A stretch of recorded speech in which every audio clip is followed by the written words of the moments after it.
In this episode, we round off the season with 4 prompts sent in by you guys. We discuss a possible fun version of a slip and slide Venice, if you will, dive into the world-altering properties of memory modification. And we also make stories about the mysterious other side of a flat world. And one more about one creepy neighbor everywhere. All this and more on today's episode of Your Rivers Are Wrong.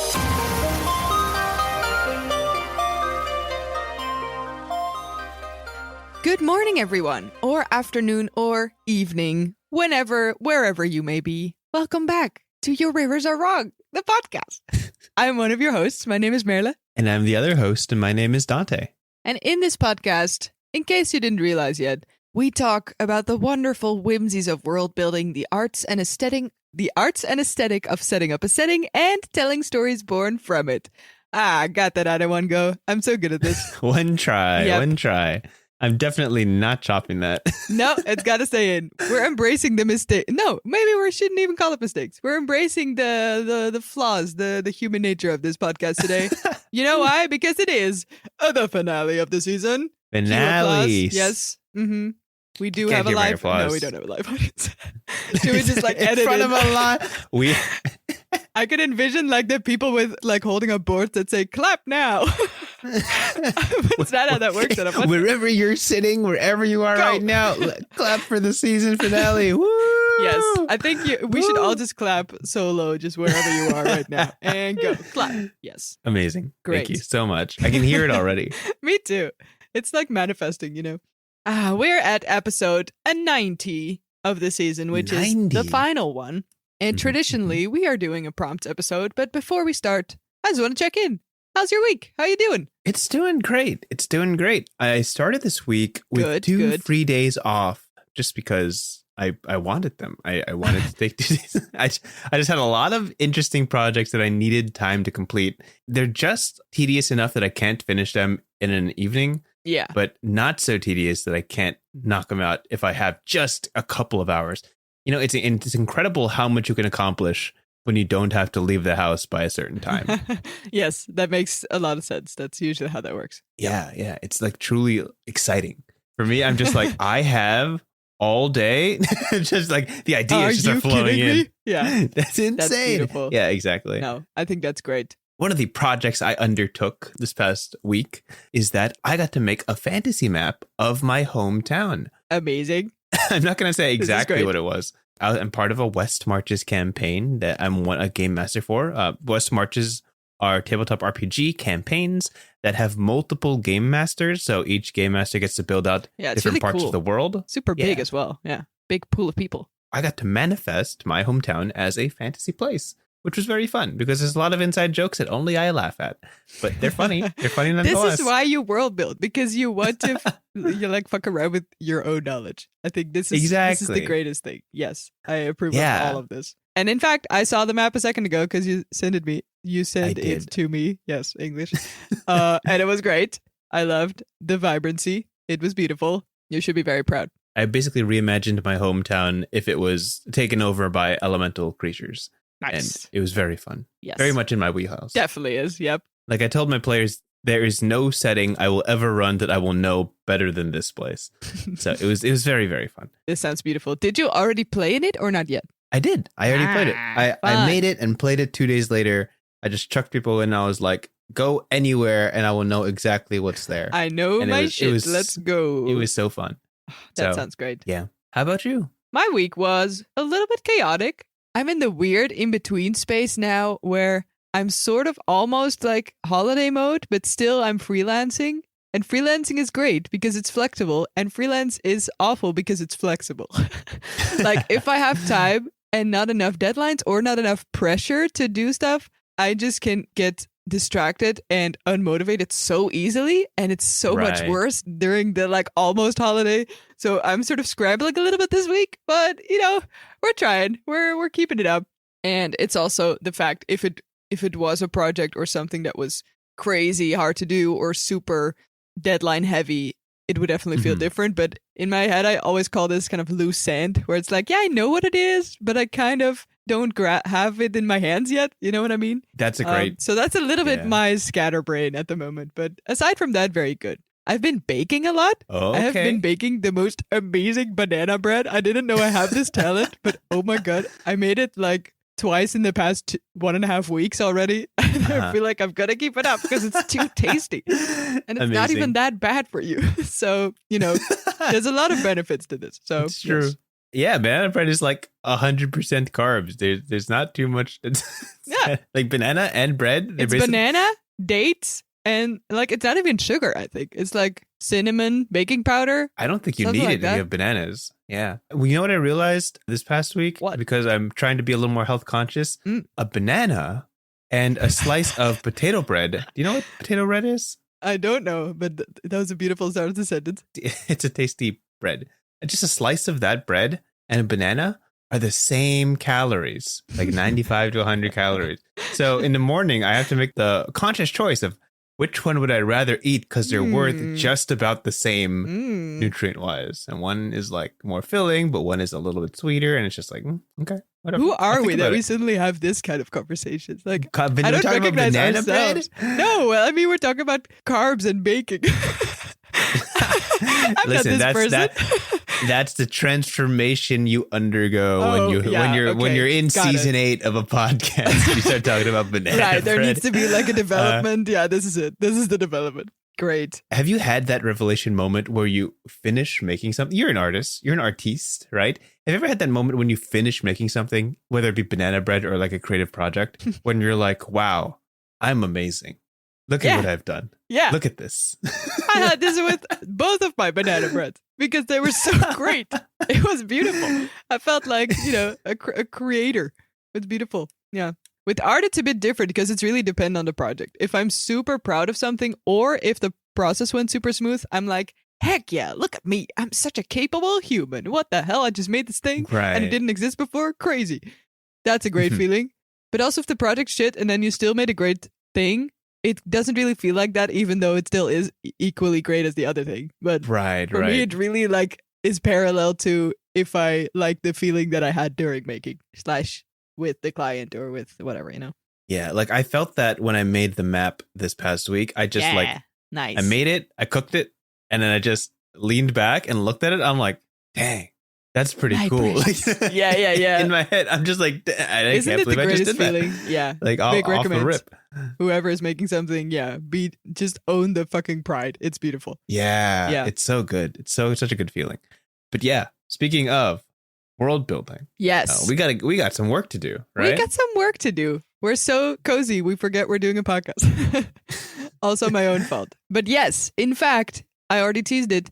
The final episode of I think every finale the past few seasons, and we're definitely going to keep that up, is a prompts episode with prompts sent in by you guys. Or actually you, Dante, on your YouTube channel, kindly asked for, I think it's like 1 sentence prompts, right? Sort of, well, not conversation starters, but I guess world building starters. Where it's like, oh, the sun has turned black, or, something interesting and intriguing and maybe a little bit confusing or very funny. Both are equally welcome. And we got a bunch of replies, which was lovely because it's always great to see that so many people are in tune with whatever we're doing. It's very nice. So we are going to pick, I think, 2 prompts each. How about you start with your first one in a second, and then we're going to just sort of world build off of them and see wherever we end up, stretching the improv muscles. Sure. I can totally start so this feel episode. Free. Yeah. I have a prompt for you. And this one, what's funny about this prompt is that I'm pretty sure, like 90% confident, I know this guy from one of my online campaigns. Oh, really? That's great. As in, like, I don't want to assume, but like I recognize the name and the sense of humor. Oh, that's great. I don't want to claim that I do for sure, but it would be really funny if this was the guy that I know. So I hope he reaches out after this and be like, yep, that's me. Hello. That's the thing with online campaigns. You never really know who they are until you like really meet them in person. So sure, this is for you. And if it's not you, this is dedicated to you. How about that? Hey. This is from Clark K 8703. What's up, Clark?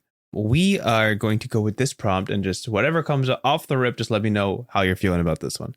And it goes, a city where the number one means of transportation is via slip and slide. A fun Venice, if you will. A fun Venice. He Would you clearly imagine knows a what fun we Venice? love, I think. Yeah, because usually Venice sucks. Aw, we're instantly bashing. That's not good, probably. Wow, this is great.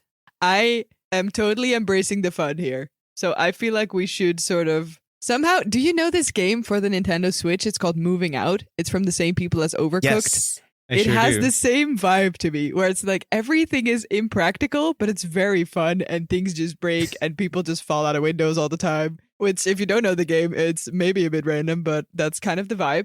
I'm imagining like people a la the people in suits on bikes that you see in Holland, where it's like they got to get to work on their bike, but they're not going to like be in bike gear. They'll just be in their suits.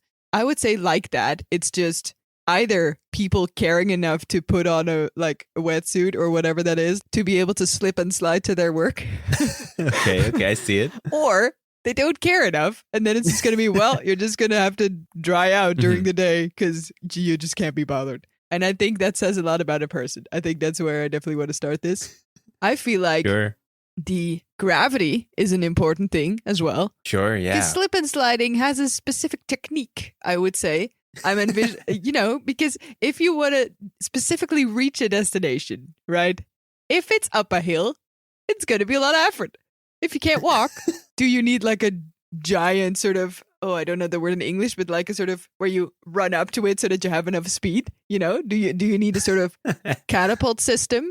Or is it only slip and sliding downhill? So you have to plan your day basically downhill. So if you need to go to the groceries all downstairs, yeah, because if you start uphill and then you can't go up, then it's like it's really funny. It's maybe it's like a sort of maybe it's like a sort of winter sport right, like ramp where it's like you can only go up and then you have to go down during your day. Otherwise, you have to like do the whole long ass route upward again because no one slip and slides up. I think I like this plan. Yeah, like those conveyor wires where you like hook onto and they like slowly drag you upwards. Yes. Oh, so yes. I'm imagining that on all uphills. Like one side is for the slip and slide. Basically. This side you just like hook on and like get carried upwards. But obviously, and I'm going very off character here because I personally love zip lines. But obviously the slip and slide side. Dang, that's a tongue breaker. Oh my God. The slip and slide side is way more fun. So no one wants to take the boring route uphill all the time. If you are a smart person, if you are an efficient person, you're definitely being efficient in your sort of time management, where you're like, if I have to go to school and it's all the way downhill, I gotta first do all my other stuff that's higher up because otherwise I have to take the long route and it sucks because no one likes the unfun Venice. Yeah.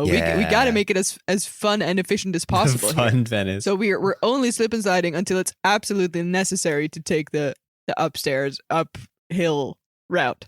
Right. Yes. I like this plan so far. I'm thinking about Venice that I've thankfully visited the one time.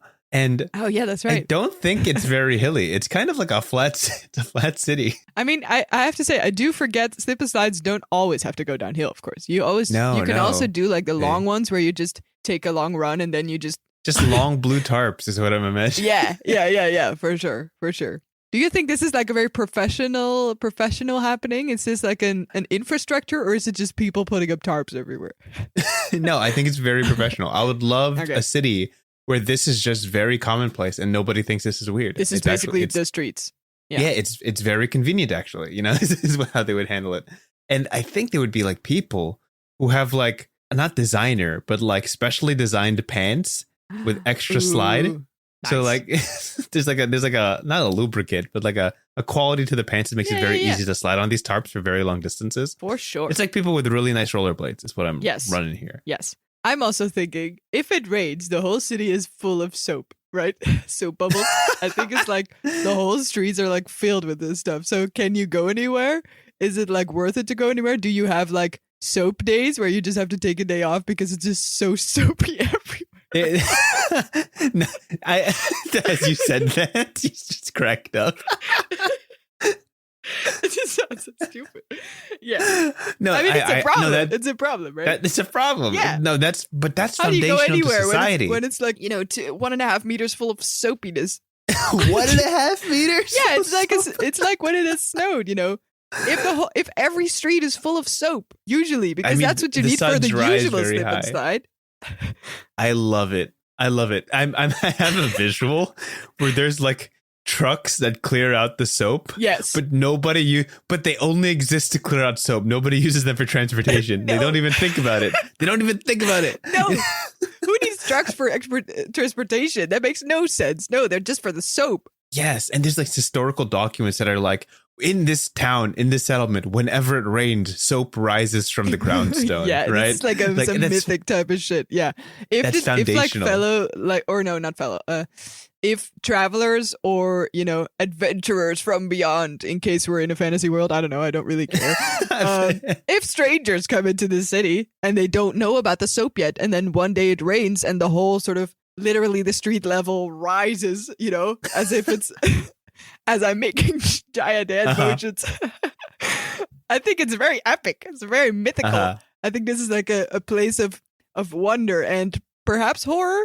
Because if you go outside, like if you have no clue that the soap days are, you should avoid them if you can. Because like once you get soap in your eye, once you get soap on your hands, it sucks. Because you can't rub your eye anymore. It's terrible. It's all terrible. You can't rub your eye anymore. I mean, this is the one top thing 5 problems. Yeah. I mean, are there bigger issues when everything is soapy? I'm not sure. Not really. No. For mostly that, yeah. It's just the complete it dries up. It dries up your hands in post. Your hands get very dry if you use too much soap. Like, yes. Yeah. This is yes.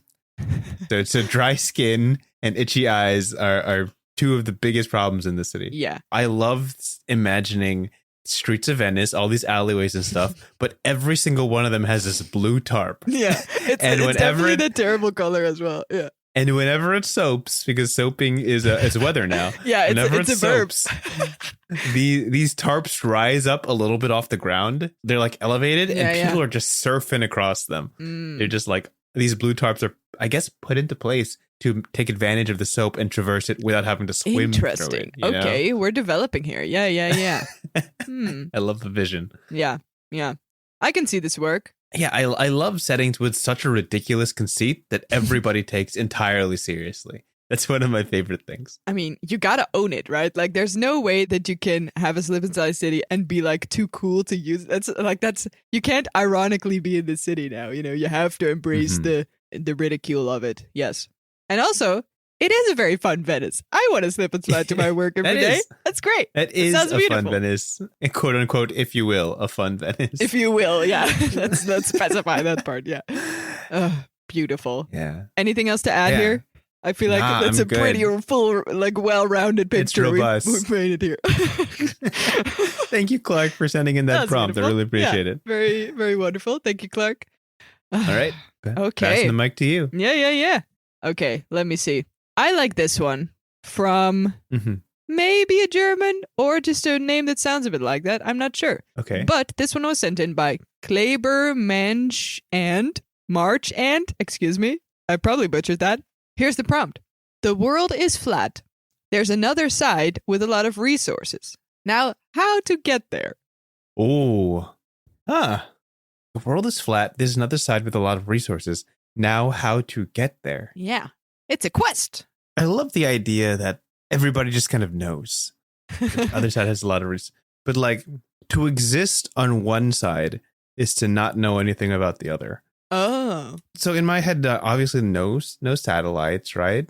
No chance of taking pictures of the other side. There's no orbital anything, probably. Yeah. There's no orbital anything. That's not how a flat world works. Do things orbit in a flat reality? I don't know. I'm not sure. I was thinking, like, does that make sense? Probably not. But I can't, like, I'm not smart enough to understand enough about it to know. I mean, this is very Atlantis. It's very like, we must find a lost world to find resources. I guess the prompt is asking, what does the journey look like to the other side? Not necessarily what is on the other side. What the deal is. Yeah. Sure. What if that's the whole point? That no one really knows what it is, but it's for sure like super much more valuable than where we are now. Like, you have to just have sort of complete faith that it exists. Well, I guess my first impression of this is go ahead. There's a foundational rule that I guess the prompt doesn't really say it, but I guess I want to speak it. If you go to the other side, you cannot return. Mm. And I keep imagining the divisions of a flat Earth, the visions truly, that like you like have to sail to the edge of the world, and then it's just a fall off, right? Yeah. I'm not too interested in making like a pirating sailing voyage in this prompt. I think it's just a hole. I think that's what it looks like to me. So like while our side of the world is flat, level with ground, and you can build cities on top of it and all that stuff, if you fall through a specific hole in the ground that, you know, you got to find, you got to uncover, maybe dig up some stone and dirt and like dig down deep enough to find this, then you just fall into a weightless abyss. And that's the other side of the world. You know, oh god, like okay. it has entirely different rules on gravity. Okay, so it's not flat in the same way like you could stand upside down. Interesting. Okay, so it's not like two sides of the same coin, and one is like beautiful mountains, and the other one is resources. Okay, interesting.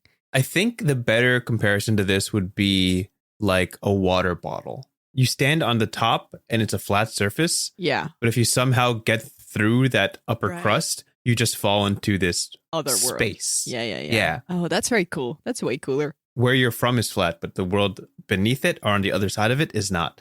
So I find that kind of a good subversion of the trope where rather than both sides being flat, one of them simply exists as a completely separate space and plays with different ideas of physics and reality. This is a little bit of a tangent, but there's a magic that we're kind of workshopping. That's so weird. A magic system that we're workshopping in another game that uses kids on brooms as its base, called dream weaving. And in dream weaving, ooh, that sounds cool. You invent your own reality as you sleep, and that becomes a separate space that you can visit and bring people to. But the only caveat is that to create it, you have to spend your own personal well of magic to keep it tangible. And to give it more rules of physics, you have to spend more and more and more of your magic. So if you want to give it gravity, that's a cost. If you want to give it action and reaction, that's so cool. A cost. Wow. Yeah, that's a great idea. So those ideas, we get to thinking of spaces as like, is this place okay if we don't have sound? Or we don't have sight? Like what is worth the cost of magic to manifest? And you start taking for granted how many rules of physics exist in your material world that we simply accept as real. And then when you have to workshop a new world, it's like, how much am I willing to invest to make this as close to what we used to have? Or would I rather just invent new rules of physics and play with those at a cheaper price of magic? So that idea is what I'm thinking of in this separate fall through world. Yeah, where it's like, we take a lot of rules of physics for granted. What if we just didn't have them? What would that world look like? So I imagine like light passing through this space, like streaks.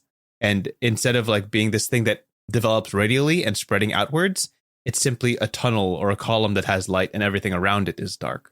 Oh, is it like sort of kind of like Gulf Streams in the ocean? Or it's like a sort of current? Yeah. Oh, cool. Yeah, exactly. Like That's cool. So light operates like a current, which is like one of my prevailing visuals for this place. That's great. Oh my God, this is great. The prompt is technically solved already. How do you get there, fall through a hole? Like that's basically, yeah. So I don't know how much more I could say about that, but I do want to like encourage or play with the idea that we take a lot of truths for granted in our present reality. And when you world build, you can just pretend like those don't exist and see where that takes you. So if the premise is the world is flat and you see in the other world there's a lot of resources, we can talk about like what do you mean resources? Like water, minerals, energy. Like how does that manifest? Is energy something different? Can it be held? Is energy something that can be digested, put in you? Is it something you have to collect? Is it tangible? Like can you grab it in a bag? Like what does energy look like in this world? What does resources look like in this world? Start thinking outside the box and how you define that, and things get real funky real quick. So funky is the good word of describing it. This is fucking great. Yeah, that's not at all where I thought you were going, but it's very cool. Yeah, and also just a great question in general. Like this is sort of where you start, right? With world building. If we're sort of zooming out for a second, it's kind of the whole point. Like what's the truths of your world? Yeah, you can go as crazy as you want with it. Yeah, great stuff. Oh my God, beautiful. Yeah. Like I think foundationally, when you say the world is flat, Does that apply to both sides or one side? Yeah, I mean, you can make of that what you want. Apparently, it doesn't have to be. Yeah, and then you get crazy, nice worlds like this. Yeah. Where lights are currents. Mm-hmm. Yeah, great. Okay. Yeah, up to you again. Yeah, we're moving on to the next prompt. All right. This is the prompt I have for you. A little bit more dramatic than Slip and Slide Venice. So I'll give you a little bit. Counterbalance it. Yeah. This one is from Skimmer 951, and it reads, thank you, Skimmer. Only one woman in the world remembers when it ended. Ooh, I remember seeing this one pass by. Great. Yeah, it's definitely dramatic.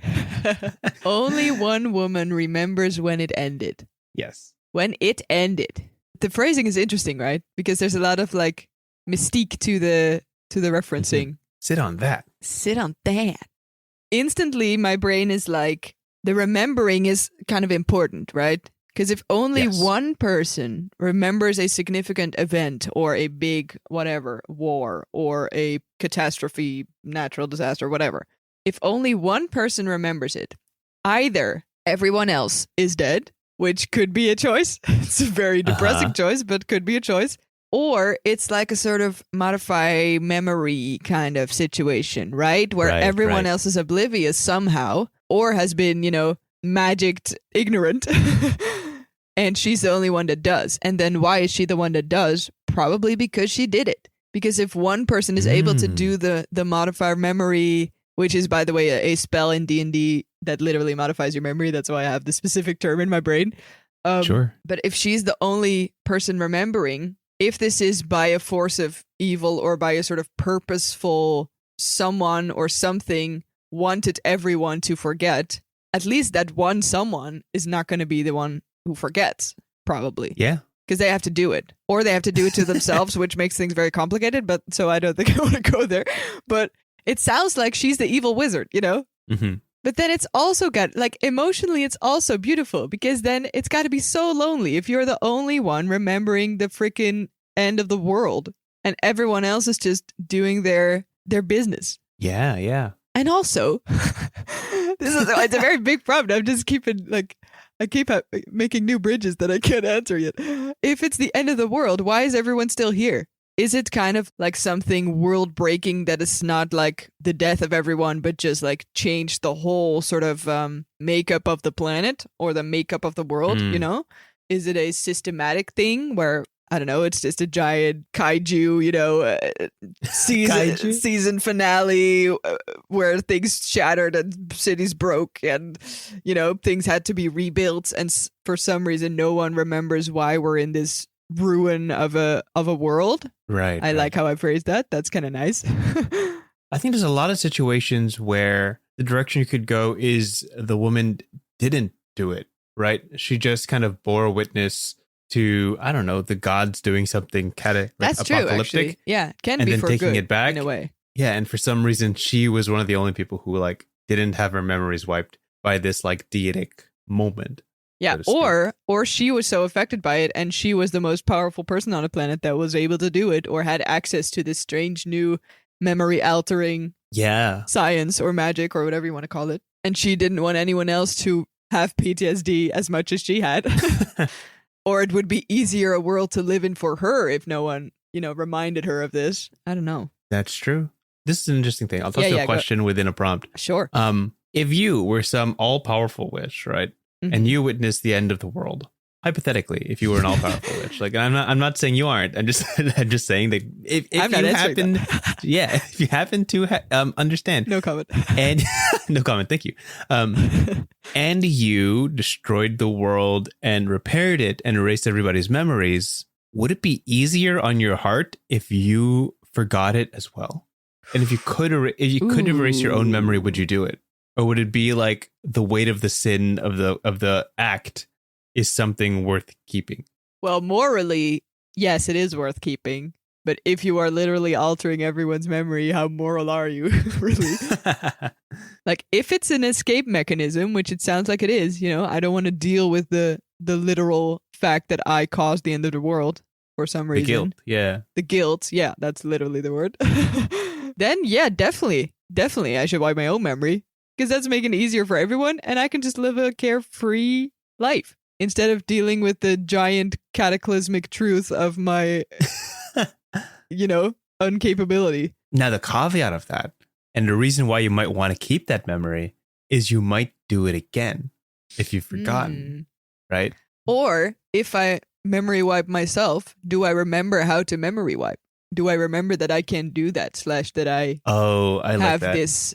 So it's not just erasing the fact that it happened, but also the knowledge of being able to do this. Mm-hmm. What if the end of the world came about because either some god or literally the natural forces of the world or whatever were upset that I, or I guess my main powerful witch character, found a loophole and was able to discover the magic / science of memory modification, which is not a thing that's usual in this world. So you found like a godlike ability, and there, like, the price of that is the destruction of your world?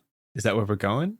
Well, it's like it's too far or it's too powerful. So either I don't like it or you're bringing stuff out of balance now. Yeah, that's something we talked about in the demigods episode. Like, it's a being who treads the line of being a human and a god, and both sides have to kind of reckon with your abnormality. Is that the word we're looking for? Sure, yeah. That's fun. They're actually like, hey, you should know that. You're too powerful. Yeah, but then also, like, I'm thinking about it because then it makes a lot of sense to erase my own memory, because then I'm also never capable of doing, like, it's an interesting conversation because on the one hand, if I then remove my own memory before I can be punished for this, I literally punish myself. Like, I will never be able to do it / access this knowledge that I worked so hard for and live a good life, probably. And also have all these other people that don't know about me, don't know that I created this crazy cool thing or, discovered it, whatever. So it's kind of an out, right? Like, I'm sort of thinking if the ending of it, whatever it is, the ending of the world or the cataclysmic, whatever, had to do with the actual science of memory modification, it would make a lot of sense that the result is, I will use it on myself first so that I'm literally I'm already not the problem anymore. But then, can you do that as a beautiful, flawed character who loves their science / their discovery / their power more than anything in the world because you're willing to go that far because I've already discovered it? Morality is left like way before, because otherwise I would have like, yeah, but that's not a good thing to discover. Let's maybe stop trying to make this real. Ooh, let's spin the prompt, and I think this is a cool place to end it. What if the witch who, I guess the witch now, we're just going to the witch who has this all-powerful thing wants to wipe the entire world's memory, but doesn't totally want to close the door on her having her powers, kind of like a little bit power hungry. Like, I wish there was a way that I could still gain it back. Yes. So what she does, there's an escape pod somewhere. She erases everyone's memory, including her own, except her best friend, who will keep an eye on her to see if she's deserving of having the power back. And suddenly, the prompt goes to the best friend. You are the best friend of the witch who erased the memory of the world. And you're the only person who knows how the world could have ended. But you're not the one with the power. It's the person you're watching. Ooh. And we just kind of restart that. That's holy. Yeah. I mean, that's an adventure hook right there. That's like a solid backstory you got there. Great. It's the great title to one of those really long anime names. Like, help, my best friend is an all-powerful witch and I'm the only one who knows. Yeah, for sure. Like all of that. It's beautiful. I would watch it. I would watch that. Amazing. Ship it. Done. Nailed it. Okay. Yeah, that was a lot of fun. We got one more, I think, right? Yes, that's right. And I'm kind of on the fence because I like both of these. Okay. So give me like an A or a B. Which one do you want? Oh, we're going to end the season with an A or a B? Sure. Or how about you roll for it? Do you have a dice?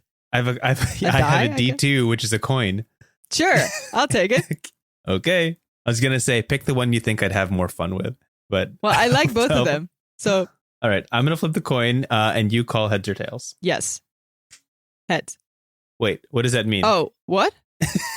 Wait. Oh, sorry. Oh my God. What are we doing this for? No. What are we doing this? Wait.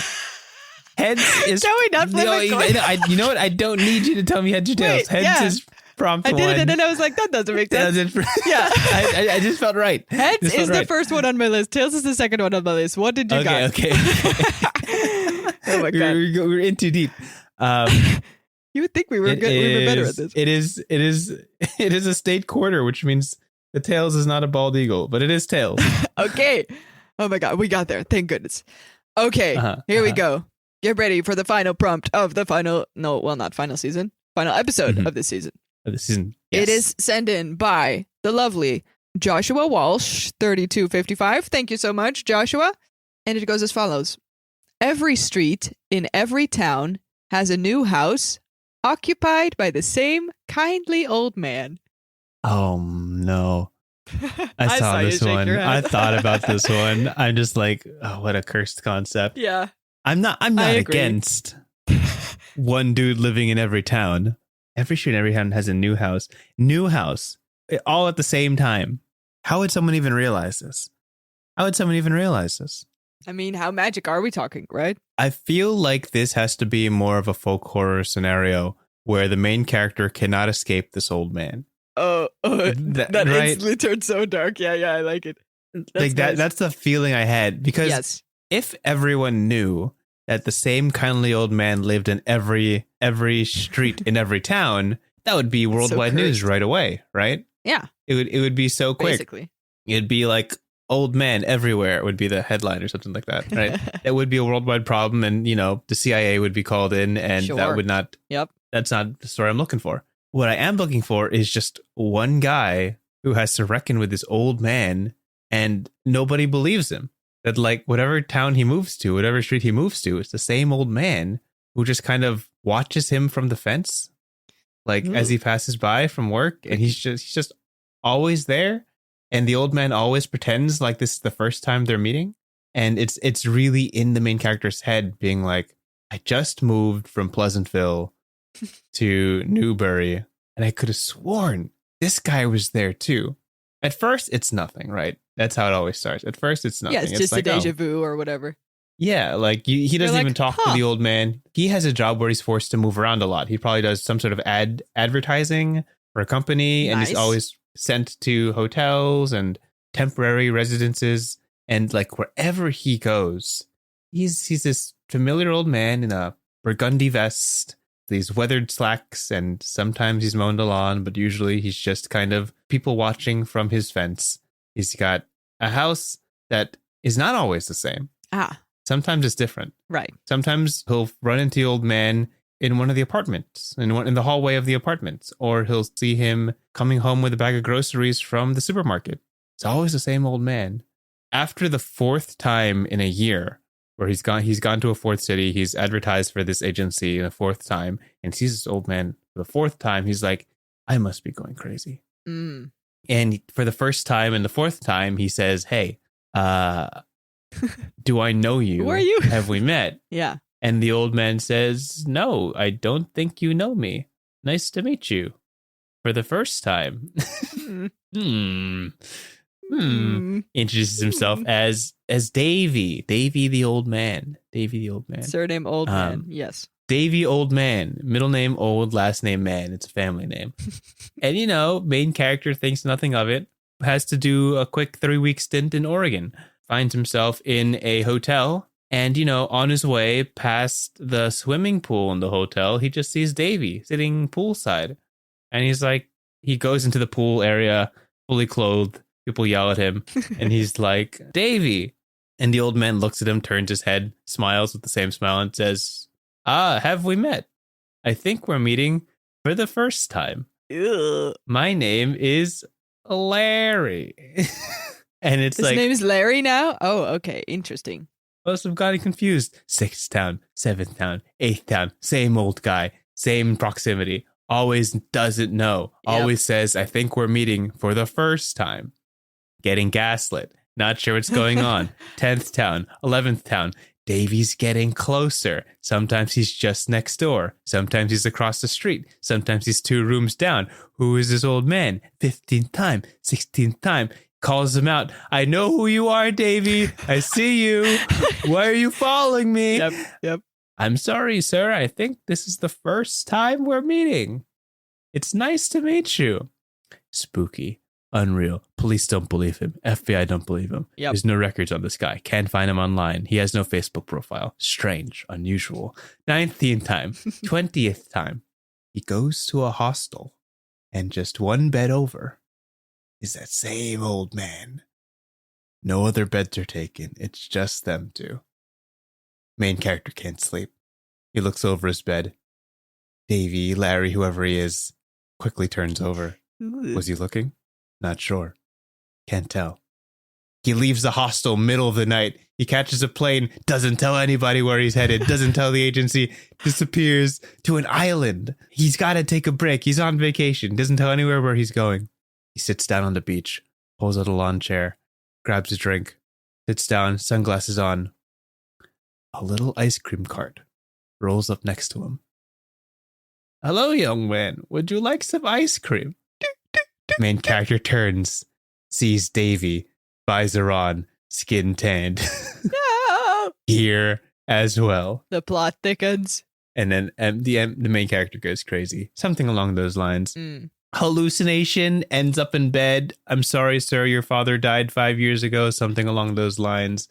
That's some dark shit, dude. Hello. Who was this Davy guy? What was he in his life? But no matter what, he can't escape the vision of this old man. Does anybody else see him? Is this conspiracy? Is he being watched? Is he a god who lost his memories because he destroyed the world and wiped it? I don't know. Who are you? Maybe Davy's the only person who knows who he really is. Things like that. Oh my God. Crazy. This is beautiful. I love this spoopy shit. It's beautiful. I like it. This reminds me very much of a book that's actually, as I point to my bookcase in the back, right there.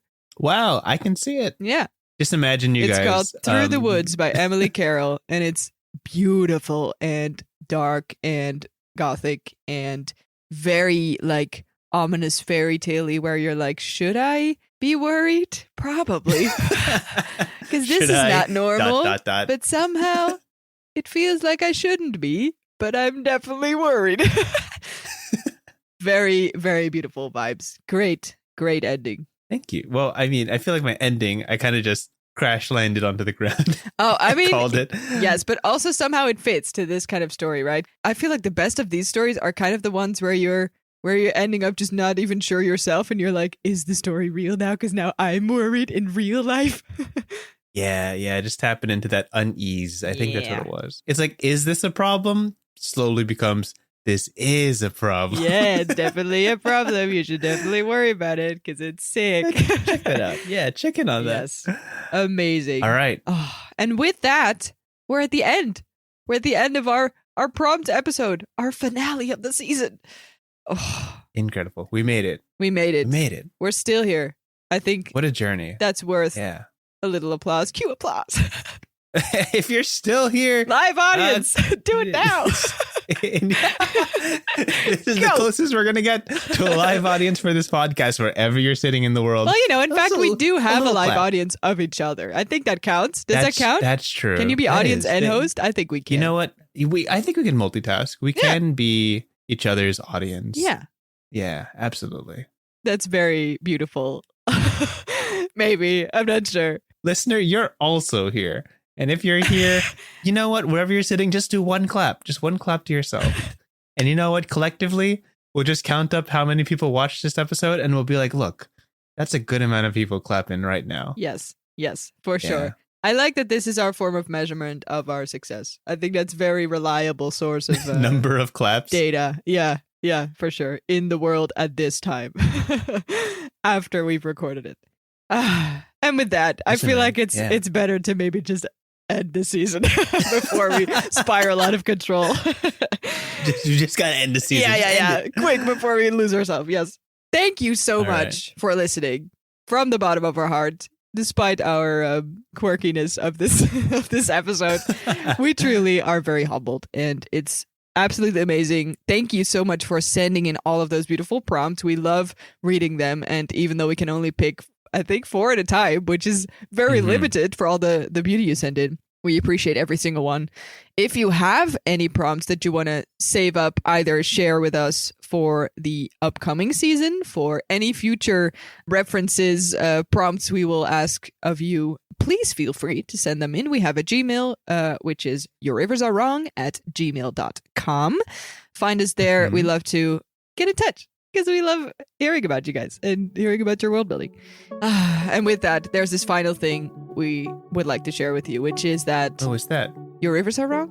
Is that a thing we should... I think so. Still keep around? I think so. Yeah. It's I think, important enough to keep mentioning, like, get it wired in your brain. All right. See you at the next one. See you guys next season. Bye. Bye.